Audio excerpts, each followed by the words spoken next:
찬미 예수님, 성모성으로 시작하겠습니다. 성부와 성자와 성령의 이름으로 아멘.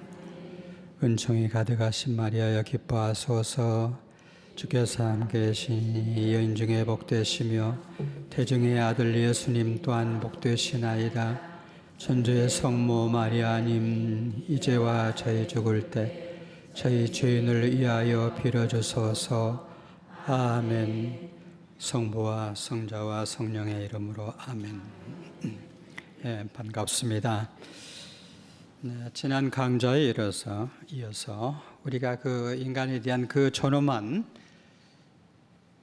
인간관을 갖고서 교회가 어떻게 그 사회 교리를 이끌어냈는가, 그걸 좀 함께 나누고자 합니다. 그렇게 고상하게 인간을 보는 것이 과연 맞느냐? 인간이 그만큼 고귀하고 존귀한가? 옆에서 함께 사는 사람을 우리가 둘러보면은 좀 의심스러울 때가 많지요. 하지만 적어도 하느님의 눈에 보이는 인간은 그렇습니다. 저도 그 할아버지가 돼서 이 손주를 안아보니까 하는 게 다 이쁩니다. 심술을 부려도 뭘 깨도 말을 안 들어도 다 이뻐요. 우리 아들을 키울 때하고 또 다르지 않습니까? 손주를 키울 때 보면은.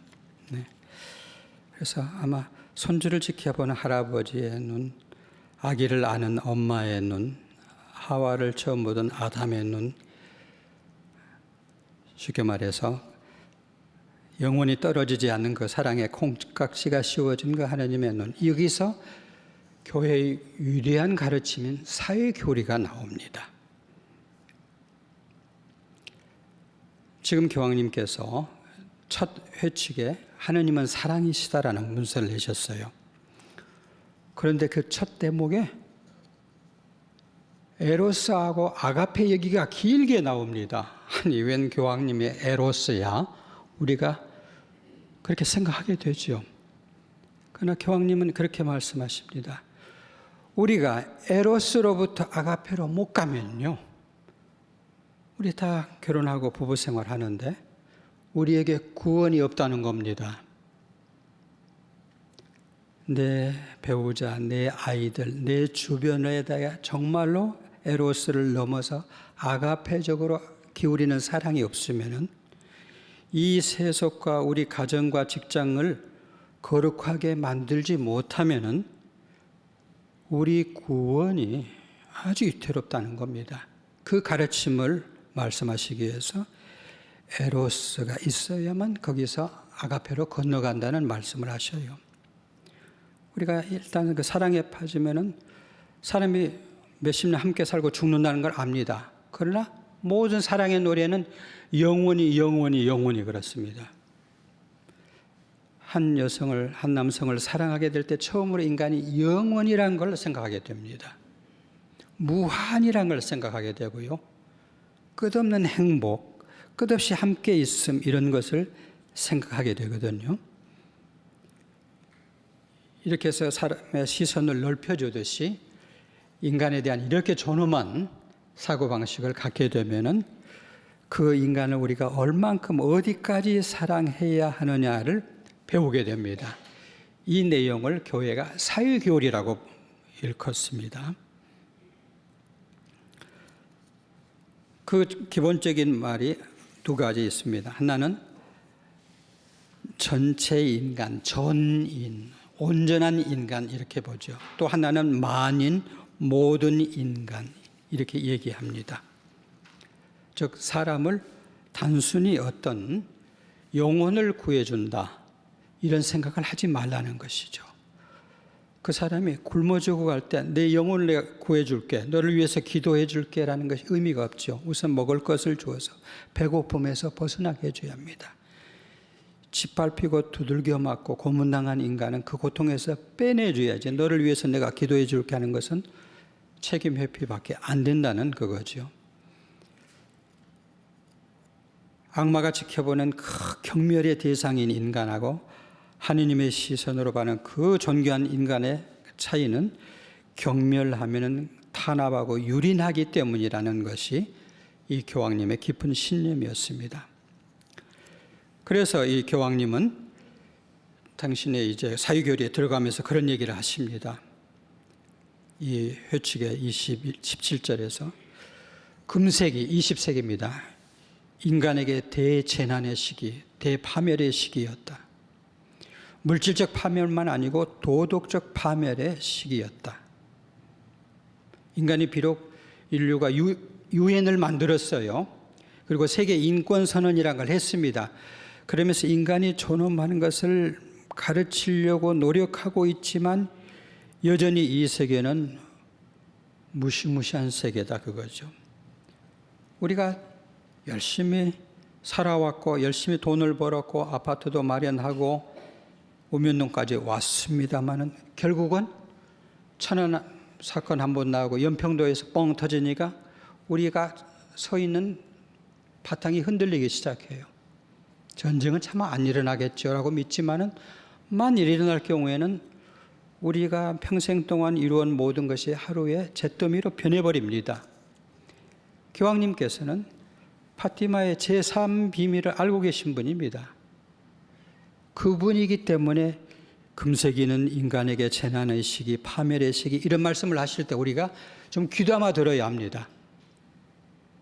그냥 도덕군자로서 우리에게 좋은 말씀 하려고 착하게 살려고 그런 가르침을 내리시나 보다고 지나치셔서는 안 됩니다. 뭔가를 깊숙이 들여다보고 계셔요. 그래서 이렇게 존귀한 인간의 존엄성을 한마디로 인권이라고 합니다. 지금은 그것이 사회평화와 국제평화의 기본이 되고 평화도 인권이 존중되면 그곳에 평화가 있다고 교황님께서 말씀하십니다. 우리가 38선 넘어에 대해서 많은 걱정합니다. 그 인권이 거기는 과연 존중되게 있는가 하면서 걱정하죠. 이쪽에서도 마찬가지입니다. 인간 존엄성 아무리 교회가 멋있게 말을 해도요. 우리 주변에서 그것 때문에 비명을 지르고 신음하고 굶어 죽어가는 사람이 있을 때는요. 우리가 그 존귀한 인간하고 현실적인 인간의 그 차이 때문에 하느님 앞에 엄청난 그 책임을 지게 되죠. 그래서 교회에서도 그렇지만 정치단체에서도 그것이 정말로 제대로 된 정치냐 제대로 된 교회냐 제대로 된 법이냐를 알려면 인권을 보라. 이런 말씀을 교회가 우리에게 가르치는 겁니다.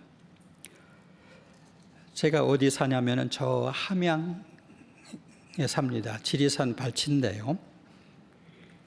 칠선계곡 가까운 곳입니다.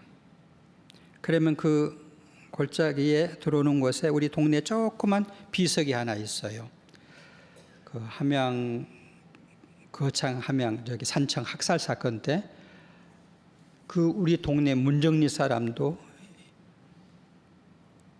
200명 가까이가 전부 이 논으로 끌려 나왔습니다. 그리고 군인들이 기관총을 대고 있었어요. 근데 그때 이장이 나서서 용감하게 이 사람들 죄가 없어 죽이려면 나부터 죽이시고 고래고래 소리를 질러서 200명이 다 살았습니다. 그 동네 사람. 근데 벌써 그 아래 동네는 350명 죽고 방곡에서 몇백 명 죽고 해서 750명인가 그 부근에서 다 죽었는데 이 동네 사람들은 살았어요. 그런데 50년 후에 그 사람한테 우리 목숨 다 살렸다고 해서 공덕비를 하나 이렇게 세웠습니다. 가까이는 산청 함양 사건의 그 추모부 공원이 있어요. 그래서 다 무덤을 만들어 놓고 비석을 다 세워놨어요. 군인들한테 학살당한 양민들이에요. 공비라고 해서 그때는 죽었습니다. 근데 나이가 2살, 7살 이런 나이가 반이 넘어요. 아주머니, 할머니도 나머지 절반이에요. 정말 공비가 될 수 있다고 보는 사람은 15%인가 밖에 안 됩니다. 이 사건을 어떻게 우리 신앙인은 봐야 하느냐 이렇게 문제가 됩니다. 그러니까 한 가지 예를 드리는 겁니다. 그래서 하나의 그 어떤 지방에서 인간의 권리가 유린되면요, 그 권리는 반드시 국가 권리의 유린으로 귀결된다. 이런 교황님의 가르침이 나옵니다. 국가 권리. 즉, 여수 순천에서 무슨 일이 일어났어요. 그래갖고 민간인들도 죽습니다. 제주도에서도 그래요. 즉, 어느 지역에서 인간들이 유린되고 학살될 때요, 하느님의 손길이 전쟁으로 터집니다. 그러면 그때는 죽이는 자들도 죽임당하는 자들도 한꺼번에 파멸하는 그런 얘기가 이렇게 나오는 것이죠. 왜 제가 이런 얘기를 지금 사회교리로 들어가면서 합니까? 저는 외교관 생활을 했죠. 이라크전이 터졌습니다. 교황님이 그 전쟁을 막기 위해서 그렇게나 노력하셨습니다. 그래도 전쟁은 미국의 원한대로 터졌어요. 이라크전이 터지던 새벽에 영국 수상이, 블레어 총리입니다, 이렇게 선언했어요. 다음은 북한이다. 그래서 요즘 일어나는 우리 주변의 사건을 볼 때는 사실은 외교관 생활한 사람은 굉장히 깊은 걱정을 하는 겁니다. 왜냐하면 전쟁이라는 것은 누가 싸움을 걸어서 터지지 않습니다. 강대국이 하고 싶으면 하는 것이 전쟁이에요. 우리가 정치적인 의견을 어떻게 갖든 간에요, 만약에 이것이 한반도의 전쟁으로 터진다면 그때의 그 모습은 우리가 상상을 못하게 됩니다. 자, 교회가 이런 얘기를 하는 근거를 아까 말씀드린 대로 그렇게 깊은 인간 존중하고 하나 더 그걸 사회교리라는 것으로 엮어가기 때문이죠. 20세기 와서 21세기 와서 아직도 교황님께서 바티칸에서 강론을 하시고 일반 아리안 때 한 말씀 하시면요, 전 세계 거의 모든 언론에 나옵니다. 왜? 그분의 사회교리가 전 인류가 귀를 기울일 만큼 가치가 있기 때문이죠. 사회교리 아주 간단하고 쉽습니다. 말씀드린 바 있잖아요. 우리가 신앙인이 되면서 세상을 얼마나 달리 봅니까? 성당 마당에 있는 그 커다란 십자가 보면서요, 저 사람을 저주받아서 십자가에 처형된 죄수로 안 보고 우리는 여기 모두가 그리스도께서 구세주로서 인류의 죄를 대신해서 돌아가신 분이라고, 저분은 부활하셨다고, 만인을 심판하실 거라고요. 그렇게 우리의 신앙의 눈이 우리를 달리 보게 만들 줄 우리 미처 몰랐죠. 그렇기 때문에 교회가, 자, 우리가 폭격을 당했다, 눈에는 눈, 이에는 이, 우리는 백발 더 쏘자, 이런 걸 가르치지 않지요. 교회는 평화의 도구가 되게 해주십시오. 미움이 있는 곳에 사랑을, 다툼이 있는 곳에 용서를, 이런 기도를 우리가 합니다. 다른 눈이 있기 때문이죠. 신앙의 눈이 있기 때문에만 그렇게 말할 수 있습니다. 그렇지 않으면 북진 통일, 전격, 비행기 폭격이라도 하고 원자탄이라도 쏘자, 이런 얘기가 서슴없이 나옵니다. 그러나 우리가 다른 눈을 갖고 있기 때문에 사회교리로서 그렇게 보라고 교회가 가르치죠. 또 하나 다른 거 있습니다. 우리는 사랑하려고 노력하죠. 그죠? 사랑은 안 할 수가 없습니다. 본능이죠. 그런데 아우구스티누스 성인께서 우리한테 아주 중요한 가르침을 하나 내리셨어요. 무슨 가르침이냐면은, 인류 역사 끝났을 때 마태오복음에 나온 대로 쫙 갈라놓으시죠. 마태복음 25장 구원받을 사람과 멸망할 사람을 나누지 않습니까? 양과 염소를 나누듯이 한다. 아우구스티누스 성인도 그 얘기를 합니다. 인류의 역사는 하느님의 도성, 하느님의 나라하고 지상의 도성으로 쫙 갈라진다. 저 악마와 천사부터 시작해서 아담과 그 시대부터 시작해서 인류 마지막 인간까지 둘 중에 한 나라에 속한다. 그러면 누가 하느님의 나라에 속하고 누가 지상의 나라에 속하느냐를 아우구스티누스 성인이 아주 쉽게 설명했어요. 사랑의 폭을 가지고 본다. 그래서 그분은 지상의 나라에 속하는 사람들의 사랑하는 모습은 사사로운 사랑이라고 했습니다.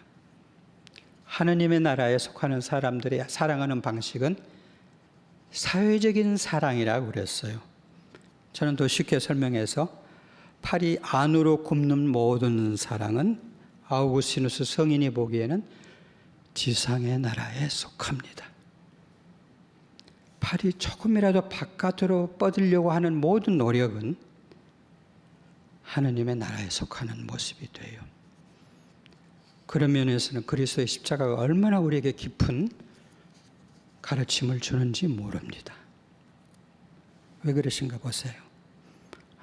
못질이 되어 있어요. 안으로 굽을 수가 없죠. 그죠? 우리 신앙을 우리가 죽어갈 때 마지막으로 주님 앞에서 반성한다면은 내 팔이 얼마나 바깥으로 펴지려고 노력했는가를 제 자신은 이렇게 그것으로서 양심성찰을 이렇게 하고 싶은 겁니다. 그래서 교회가 이 두 가지가 때문에 신앙인들은 달리 보기 때문에 그리고 신앙인은 팔을 되도록이면 바깥으로 펼치려고 노력하기 때문에 어디에서도 안 통할 사회 교리라는 것이 우리 신앙인에게는 통한다. 이게 이제 교회의 그 사회 교리가 나오는 토대가 됩니다. 교회는 권력의 기본 의무를 사회의 공동선을 염려하는 일이라 이렇게 가르친다고 합니다. 그럼 공동선을 얘기하는 까닭은 그겁니다. 공동선 다른 거 아닙니다. 팔을 넓게 벌리는 노력이죠. 그렇지 않으면 우리가 자꾸 우리 반상회끼리, 우리 프레시디움끼리, 꾸르실레 우리 기수끼리 하면서 자꾸 이렇게 모여요. 그죠? 그러다가 우리 지역으로 되고 또 나는 어느 당에다 투표하니까 나는 어디 출신이니까 하면서 이 모습이 자꾸만 나타납니다. 그러니까 신앙인만은 우리 프란치스코의 기도로 그대로 넘어갈 수 있는 사람들이다. 그거죠. 그러니까 국가의 공권력도 인간의 객관적이고 불가침한 권리를 존중하면 인정받아요. 그건 맞는 겁니다. 그래서 교회가요, 이것이 유린되면은 오랫동안 군사독재 같은 거 오면요, 무력혁명이나 저항권을 교회가 인정합니다. 교회가 공식 문서에서요, 인간의 기본권들이 오랫동안 장기간 억압받을 때는 시민들은 무기를 들어서라도 그 정권을 엎어뜨리고 인간다운 세계를 만들어야 한다고 합니다. 왜? 그때 죽어가고 고문당하고 직장에서 쫓겨나고 수탈당한 인간들이 하느님의 모상이고 하느님이 그렇게 사랑하시고 구원하신 그 인간이기 때문이죠. 다른 이유가 아니고. 그래서 교회가 차츰차츰 바깥으로 봅니다. 지금 교황 이 베네딕토 16세께서는요, 아까 말씀드린 그 아우구스티누스 성인의 사회적인 사랑을 진리 안의 사랑이라는 그 문서에서 이렇게 말씀하셨어요. 사회적인 사랑이 뭐냐? 정치다. 정치. 이것은 그냥 무슨 진흙탕에서 싸움하는 것 같고 정치가들 다 거짓말하는 사람들 같고 지금 현재 국회의원이 66%예요. 크리스찬이. 그리스도를 믿는 분이 3분의 2 국회지만은 돌아가는 건 전혀 크리스찬들답지 않습니다. 그러니까 거기는 알아서 하는 것이고 내가 투표도 알아서 하는 거고요. 이렇게 우리 생각해 왔는데 교황님은 딱 말합니다. 정치하는 거, 정당을 택하는 거 아무도 보지 않은 데서 딱 포장쳐져 있죠. 가서 투표할 때 그것은 다른 게 아니고요. 신앙인의 사회적인 사랑이 드러나는 유일한 아마 순간이다. 그렇죠? 아주 무거운 책임을 우리 어깨에 지우시는 교황님의 가르침이 있어요. 그래서 교회는 다만 하나의 목적에 어떤 봉사하고 싶다는 것이죠. 강생과 구속의 신비에 담겨진 그 힘을, 인간이 그만큼 존중하다는 힘을 복음으로부터 받아서 우리가 직장과 사회와 가정으로 돌아간다는 것이죠. 옛날에 그 할아버지 교황님이 한 분 계셨어요. 요한 23세라는 교황님이신데 그분은 3년밖에 교황님 안 하셨습니다. 하도 나이가 많으니까 저분 교황님을 뽑아놓고 돌아가실 때까지 우리가 좋은 분을 골라서 뽑아야지 했는데요. 그 3년 안에 우리 교회의 방향을 전혀 딴 데로 돌리셨어요. 이 세계를 바라보고 세상 문제를 책임지는 교회로 만드신 분이 요한 23세라는 교황님인데 그분이 그러셨어요. 교회는 뭐냐? 우리가 신심의 활동 많이 하지 않습니까? 교회는 우물이다. 동네 우물. 지금 집집이 다 수돗물 나오니까 그런 생각을 하기 어렵습니다만 우리 어머니들 언제나 동네 우물에 가서 동이에다 물을 길러서 이고 집에 와야 그걸로 밥도 하고 아이들 세수도 하고 했습니다. 교회는 본당은 우리가 물을 길러 오는 것이고 물을 정작 쓰는 것은 우리 집에서, 학교에서, 가정에서, 동네에서, 직장에서 이렇게 말씀을 하신 것이죠. 신앙인들이 어디서 우리가 사회적인 사랑을 발휘하느냐 하면은 성당이 아니고요. 바깥의 영역이라는 것을 우리에게 이렇게 가르칩니다. 왜냐하면 예수 그리스도께서 교회가 따라야 할 한 길이신데 교회 이 길이 어떻게 되냐면 인간의 현세적 복지와 영원한 복지 이것에 필요하다는 겁니다. 즉 교회가 현세적 복지, 영원한 복지 둘이 교회가 할 일이라고 지금 지난 교황님께서 가르치신 겁니다. 그러니까 그전 같으면 아까 말씀드린 우리가 너를 위해서 기도할게 라는 말로 끝날 수 있어요. 저 아프리카에서 굶어 죽는 흑인들을 위해서 기도하고 북한에서 굶어 죽는 인민들을 위해서 기도하고 아멘. 예, 영원한 복지하고 현세적 복지도 신앙인들의 의무가 된 이유는 우리들은 사회적인 사랑을 할 수 있는 사람들이고 실제로 하고 있기 때문입니다. 다른 사람들은 쌀 한 톨 주지 마라 저쪽에서 주면 다 굴량미 된다 할 때 교우들은 국수 모으고 쌀을 모아서 돈을 모아서 헌금을 했지 않습니까? 왜요? 그리스도께서 최후 심판 때 북한 사람은 안 줘도 된다.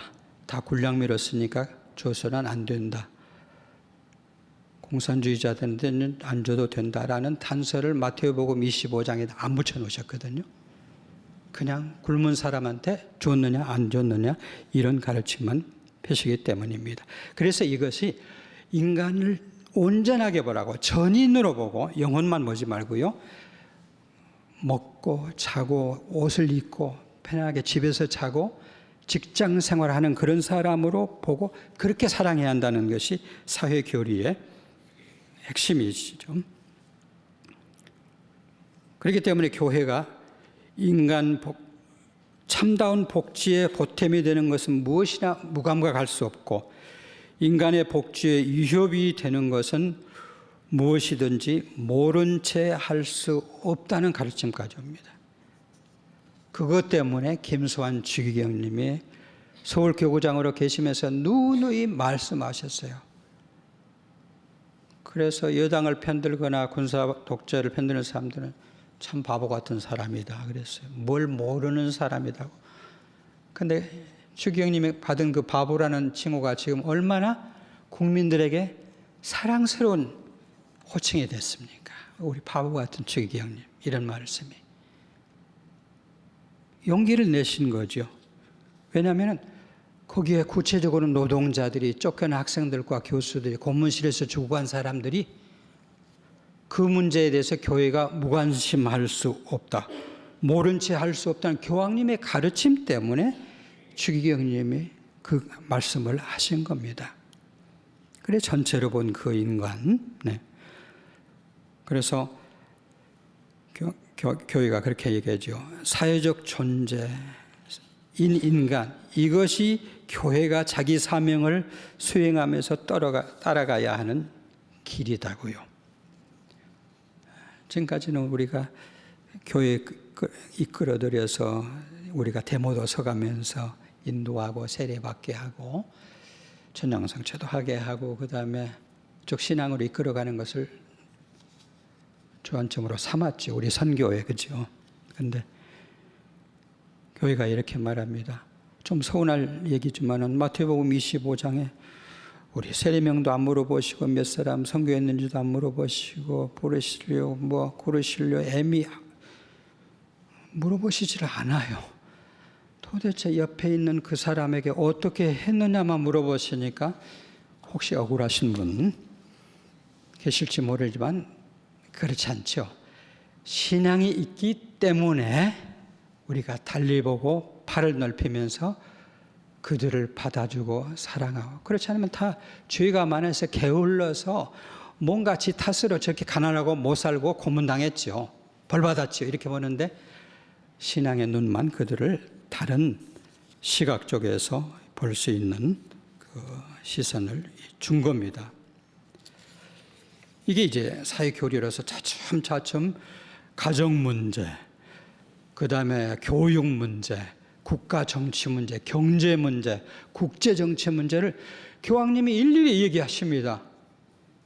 아니, 사람 천국만 데리고 가시면 되는데 왜 그렇게 하시느냐? 교회가 노아의 방주에서 하느님의 백성으로 세상의 소금으로 달라졌기 때문입니다. 가르침이 바로 거기서 나오죠. 그래서 오늘의 교회는 인간의 상황을 감지하고 인간에 대한 위협을 전부 눈여겨보라는 그런 가르침까지 나와요. 가정에서도 교황님의 가르침은 이렇게 나옵니다. 그냥 둘이 핵가족을 이루어서 아이들 키우면서 잘 먹고 잘 살고 좀 아파트 평수를 누려가면서 이런 생각을 할 때 이분이 이렇게 말해서 가정이란 게 뭐냐? 운명 공동체라는 거죠. 회칙 이름이 운명 공동체예요. 부부가 입맛만 닮아져가고 취미만 같아져가고 얼굴만 닮아져가는 게 아닙니다. 중요한 것은 가치관이 같아져요. 그래서 함께 구원받거나 자칫하면 함께 영원히 멸망합니다. 우리가 부부 생활에서 체험했지 않습니까? 사랑하는 부부의 이불 속에 지옥처럼 뜨거울 수 있어요. 무섭게. 증오가 거기 끼어들 때, 사랑이 떠나버릴 때, 가치관이 충돌할 때, 우리 자녀들도 마찬가지죠. 부모로부터 남에게 주고 열고 달리 보고 팔을 넓히는 걸 배우면요, 자기 자식들한테 하고 자기 아내한테 그렇게 하고 주변에 그렇게 하고 부모님께 그렇게 합니다. 네 주먹에 준 건 너 혼자 먹으라고 가르치면은 부모님한테도 똑같이 하죠. 그걸 우리가 체험했지 않습니까? 그러니까 가정에서도 그 다음에 직장에서도 이렇게 우리 시선을 넓혀가면서 우리가 경제할 때 교회는 그거 조심하라. 사람이 빵으로만 사는 게 아닌데 이렇게 하면서 우리에게 지목을 하고 있죠. 지금 과학이 엄청나게 발전합니다. 그때 교황님이 말씀하셔요. 우리가 얼마나 많이 가졌느냐보다는 그 발전 때문에 생활 수준이 높아졌으니까 우리 조그마한 새방에서 아파트로 들어섰으니까 우리 삶 자체가 얼마나 인간다워졌는가를 보라고요. 인간에게 그만한 가치를 주고 그만큼 인간다워졌는지 그렇지 않은가를 살펴보라고 하십니다. 아프리카에서 사람들이 굶어 죽을 때 유럽에서 항상 교황님이 호소하십니다. 유럽 국가들 원조해서 그 사람들을 우선 기아해서 건져내야 해요. 왜? 잘 먹는 사람 잘 먹고 배 터서 죽고 저기서 굶어 죽을 때 그냥 그 굶어 죽는 흑인들만 불쌍한 게 아니고요. 파티마의 제3비밀을 아시고 인류의 운명을 보시는 분은 결국은 이 지구상에 무슨 일이 일어날까를 아시는 겁니다. 그러니까 국제정의란 것도 전쟁이라는 것에 대해서도 군비를 아껴서 국민에게 교육을 시키고 무상급식을 하고 산발선 너머에 잉여 식량이나 있으면 보내서 우선 그 사람들 살려야 한다는 가르침을 끊임없이 하십니다. 제가 교황대사로 있을 때도 바로 그런 문제가 나왔어요. 북한이 핵실험을 하고 말았어요. 그러니까 육자회담하던 국가들이 전부 북한에 쌀 한 톨 안 준다고 했습니다. 그러자 일본 대사가 교황청에 새로 위임했어요. 그리고 신임장을 제정했는데 신임장 제정하면 교황님이 그 신임장에 대답하시면서 일본 국민에게 메시지를 보내십니다. 제가 신임장 제정했을 때도 우리 한국 국민에게 메시지를 보내셨어요. 가톨릭 신문 같은 데 나왔습니다. 그때 교황님이 그러셨어요. 북한이 핵실험을 했더라도 북한에 대한 국제사회의 식량 원전을 중단해서는 안 됩니다. 거기에 인민들이 굶어 죽으면은 이건 인류가 하나님 앞에 책임질 문제입니다. 교황님이 뭘 모르셔서 그런 말씀하시려니 이런 얘기를 할 수가 없어요. 왜냐하면 베를린 장벽이 무너지고 공산주의 세계가 전부 주저앉았을 때 미국 CIA 국장이 한 말이 있습니다. 동국은 공산국가들에 대해서 우리가 그 많은 첩자를 두고 그 많은 돈을 들여서 그 많은 컴퓨터를 이용해서 모아온 정보하고요, 교황청이 갖고 있는 정보를 비교해 보니까 비교가 안 되었어요. 교황청 정말로 잘 알고 있습니다. 그곳에서 하는 말씀입니다. 이런 이유로 해서 식량 원조를 중단해서는 안 된다. 그러면 이제 남북 문제가 이렇게 될 때도, 철원 연평도 문제일 때도 교황님은 그렇게 말씀하십니다. 북한이 핵실험을 하니까 교황청 국무총리인 추기경에게 기자들이 찾아왔어요. 자, 핵실험을 했습니다. 어떤 제재를 가할 겁니까? 교황청으로서는. 그 추기경 대답이 그랬어요. 교황청은 누가 무슨 일을 저질렀을 때 제재를 얘기하는 것이 아니고 이 사태를 어떻게 평화로이 해결하는가를 생각하는 곳입니다. 유일하게 그렇게 생각하는 곳입니다. 따라서 교황님을 우리 교회의 수장으로 모시는 우리 신앙인들도 같은 생각을 할 수가 있는 겁니다. 우리만이 또 그렇게 생각할 수 있는 은혜를 받았죠. 신앙의 눈 때문에요. 그래서 교황께서는 그렇게 말씀하십니다. 이런 질문, 가령 우리가 신앙을 가지니까 우리나라의 정치 문제에 대해서도, 뭐 4대강 문제에 대해서도, 아니면은 그 남북 문제에 대해서도, 이런 문제에 대해서 과연 깊이 생각해야 할 것인가? 나는 판공성사 보고 주일미사 하고 헌금하니까 나머지는 제가 알아서 할게요, 신부님. 노타치. 요즘 젊은 사람들이 결혼하면서도 그렇게 각서 쓴다면서요. 요건 함께 한다. 나머지는 노타치. 타치하면 우리는 헤어진다. 뭐 이런 식의 그 무서운 각서를 쓴다는데, 우리 신앙생활에서 그렇게 나올 수가 있습니다. 요건 알아서 할게요. 나머지는요, 제가 알아서 하니까 신부님 타치하지 마세요라고 나올 수 있는데, 교황님께서는 그렇게 합니다. 이 모든 문제에 스스로 그리스도께서요, 다른 분도 아닌 그리스도께서 우리를 예민하게 만들어 놓으셨다, 그런 겁니다. 예민하게. 그러니까 어떤 어린이 기도문에 그게 나와서 신부님 저 밥 먹었습니다 하는 고백성사를 보았다고요. 왜냐하면 텔레비에 보니까 아프리카 흑인들이 굶어 죽는 게 나왔어요. 그러니까 어린이가 밥을 먹은 게 죄로 느껴지는 거예요. 바로 그래서 우리는 판공성사 1년에 2번쯤 봐도 아이고 무슨 성사번호 하고 성사감이 없는데요. 우리 수녀님들이, 신부님들이 매주 고백성사 보셔요. 죄를 지으라고 해도 지을 건수가 없는 분들이. 왜? 예민해졌기 때문입니다. sensibility. 우리 사랑을 하면 얼마나 예민해집니까? 상대방에 대해서. 얼굴 표정만 봐도, 눈빛만 봐도 알지요. 사랑이 우리를 상대방의 모든 감정에 대해서 예민하게 만듭니다. 그리스도께서 우리 신앙을 키워주면서 성숙시켜 주시면서 바로 이 사회에서 일어나는 모든 문제에 대해서 예민하게 만드시죠. 제가 그 동네 살면서 그곳에서 죽어간 2살짜리, 3살짜리 엄마 품에서 머리에 총 맞고 죽은 어린이들의 죽음에 예민해질 수밖에 없어요.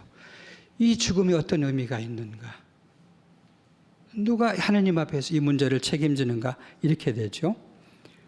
인간에 의한, 인간을 위한, 인간의 성을 위한, 그리고 지구 인류의 미래를 위한 염려가 가득 차야 한다는 겁니다.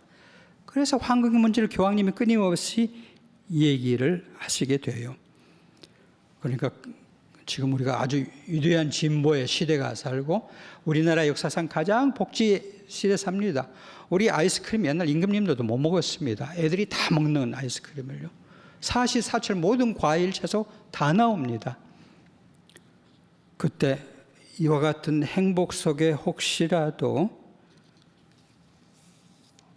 하느님의 어떤 다른 손길이 나타나지 않는가 잘 보라는 것이죠.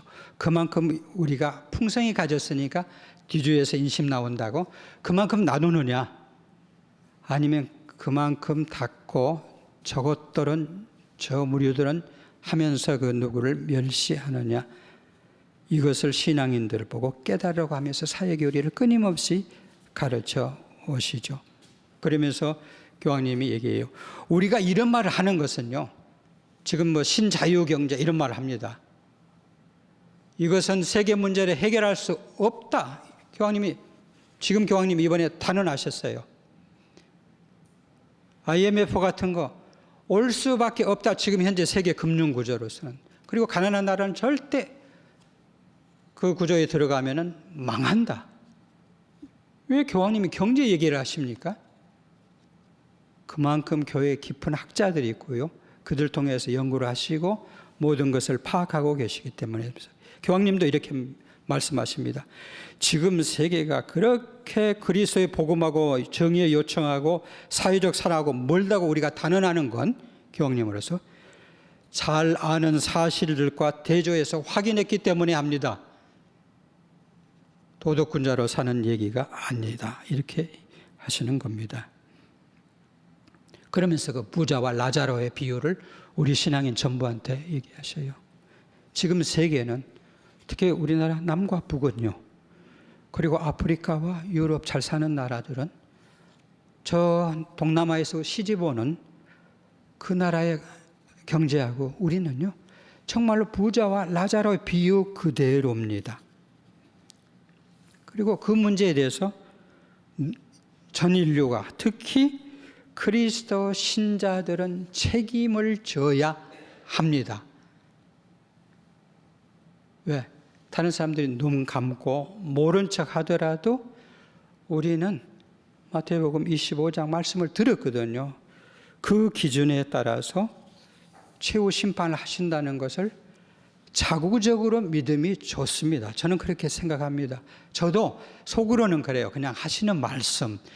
제가 무슨 수로 가난한 사람들한테 다 옷을 입힙니까? 먹을 것을 줍니까? 이만한 연금으로 살아가는 퇴직 교수가 말입니다. 내가 무슨 수로 감옥을 다 찾아가서 죄수들을 만나요? 제가 무슨 수로 연령회에 가서 한 사람의 초상집은 돌봐줄 수 있지만 이 동네에서 눈물 흘리는 모든 사람을 돌봐줄 수가 없지요. 그러니까 그냥 네 하는 데까지 잘하라는 말씀으로 알아듣고 싶은데 마태복음 25장은 그대로 있습니다. 그리고 교황님이 그렇게 말씀하셨어요. 내가 굶주렸을 때 먹을 걸 안 주고 헐벗었을 때 입을 걸 안 주고 감옥에 갇혔을 때 안 찾아오고, 이 말씀을 인간 역사에 언제나 적용되어야 한다. 인간 행위를 죄는 척도로 삼아야 한다. 인간이면 누구나 자기 양심을 성찰하는 근본 계율로 삼아야 한다. 교회 문서에서 그 마태복음 25장의 그 내용을요, 이렇게 구체적으로 딱 언급해서 우리들 생활 지침으로 나온 것이 2000년 교육사에서 처음입니다. 우리 하는 데까지 자선을 하고 이렇게 주부로서 평범한 시민으로 살 수 있는 한계가 아주 적거든요. 그렇게 생각해 왔는데 이렇게 신앙의 폭을 넓혀주시면서 교황께서 우리는 이 모든 문제에 대해서 책임을 져야 하기 때문에 그 문제를 단순히 1년에 한 번 판공선사 때문에 아니라 언제나 자기 행위를 판단한 기본 척도로 삼고 자기 가정생활, 가계부 또 이 모든 적금이나 이런 문제에 적용을 하고 자기 양심 성찰의 근본 계율로 삼으라는 척도가 교황님으로부터 우리에게 나와요. 그 이유는 간단합니다. 우리가 기술이 발전하면 좋지요. 편하게 삽니다. 그런데 그 위에 인간이 있죠. 사람이 풍족하게 사는 거 아주 좋죠. 행복합니다. 그러나 사람이 빵으로만 사는 게 아니라는 그리스도의 말씀이 계시죠. 따라서 우리가 그분에게서 그 행동 지침을 되게 얻어오는 것 같고 교황님도 끄집어내시는 것 같아요. 그분이 요르단강에서 세례를 받으시면서 당신이 누군 줄 아셨습니까? 하느님의 아들이고 세상의 구세주란 거 아셨어요. 그러면 이제 아셨으니까 드디어 구세주로 뽑히셨으니까 대선에 이기셨으니까 그럼 어떻게 내가 구세주 해야 할 것인가를 사막에 가서 40일 동안 비정하시면서 성찰하시죠. 거기에 세 가지 유혹 나오죠. 돌을 모조리 빵으로 만들어서 사막 싹 나눠주면 인기 절정이죠. 경제 대통령으로서 성전에서 쫙 떨어지는데 어디 발끝 하나 안 다치고 쫙 내려시면 우리가 굳이 뭐 이런저런 그 기적하는 사람 찾아다닐 필요가 없습니다. 넙죽절하면 되죠. 그분이 그걸 거절하셨어요. 아니다고. 사람은 돌을 빵으로 만드는 게 아니라 가진 빵을 나누어 먹게 되어 있어요. 하나님이 풍족하게 지상해 주시니까 나눠 먹으면 돼요. 한 사람이 이렇게 싸놓고 그 다음에 다 쓰레기통에 버리고 할 거 아니라 나누어주면 됩니다. 내가 그걸 가르치려고 그걸 가르쳐야 내가 구세주란 거죠. 기적이 아니고 사람을 설득시켜야죠. 달리 보라고 당신의 팔을 넓혀보라고 설득시켜 주셔야죠. 이것이 당신의 메시아 기본 정책으로 삼으신 거죠. 악마에게 절하면 세상 것 다 준다고 그랬어요. 얼마나 좋아요. 하느님, 예수님이 그런 말씀하십니다. 만몬, 재물의 신하고 하느님은 불구대천의 원수니까 절대 함께 섬길 수 없다. 그런데 실제로 시모님이 본당 운영해 보시고 수녀님들이 수녀 운영해 보시고 우리가 가계부를 운영해 보면요, 하느님하고 만몬이 함께 있으면요, 재물하고 하느님 같이 있으면 안 되는 게 없어요. 그러나 그리스도는 이 둘은 절대 상용하지 못한다고 하셨거든요.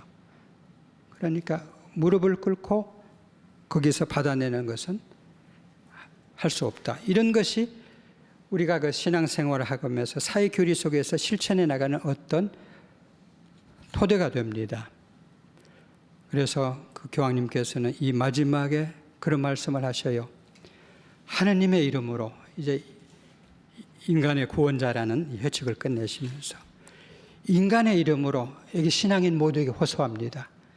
그리고 신앙이 없더라도 내 말에 귀를 기울이는 사람 전부에게 호소합니다. 살인하지 마시오. 인간의 파괴와 전멸을 초래하는 일을 하지 마시오. 기아와 비참으로 시달리는 사람을 여러분의 형제 자매로 생각하시오. 각 사람의 존엄성과 자유를 존중하시오. 이런 말씀을 남기고 이분이 돌아가셨습니다. 지금 벌써 이분을 대교황이라고 불러요. 교회사에서 대교황이라고 뽑히는 분은 3분밖에 안 계십니다. 예언자의 소리입니다. 교황님이 예언자로서 제가 누누이 말씀드리지만 아마 파티마 재산 비밀이 읽은 분으로서 인류의 미래를 걱정하시면서 하는 소리면 우리가 귀담아 듣죠. 원자폭탄이 히로시마에 터졌을 때요. 한 20초 안에 거기 중심 지역은 다 죽었습니다. 증발해버렸죠, 인간이. 그 다음에 멀리 떨어진 사람들이 전부 목을 움켜잡고 죽었어요. 물 하면서. 이유가 뭔지 아십니까? 원자폭탄이 터지면서 몸속에 있는 모든 수분을 1, 2초 안에 전부 증발시켜버려요. 1, 2초 안에. 그러니까 다 습기를 다 잃어서 물 하면서 죽어갔거든요. 사랑이 증발해 버릴 때, 증오만 남을 때, 이기심만 남을 때 어떤 집단으로서 또 민족 집단으로서 남과 북에 대치하면서 백인과 흑인이 서로 대치하면서 할 때 그 마지막 모습을 아마 지켜보는 분으로서 우리에게 사회적인 사랑을 가르치고, 사회적인 사랑은 다른 무엇보다도 정치적인 사랑이고, 그 정치적인 사랑은 우리가 투표용지를 가지고 아무도 안 보는, 하느님만 지켜보는 데서 표 하나를 찍을 때 거기서 그 사랑이 실천된다는 가르침을 교황님께서는 우리한테 펴고 계신다. 이게 사회적인 가르침이고 사회교리라고 우리가 생각할 수 있겠습니다. 영광이 성부와 성자와 성령께 전과 같이 이제와 항상 영원히 아멘. 성부와 성자와 성령의 이름으로 아멘.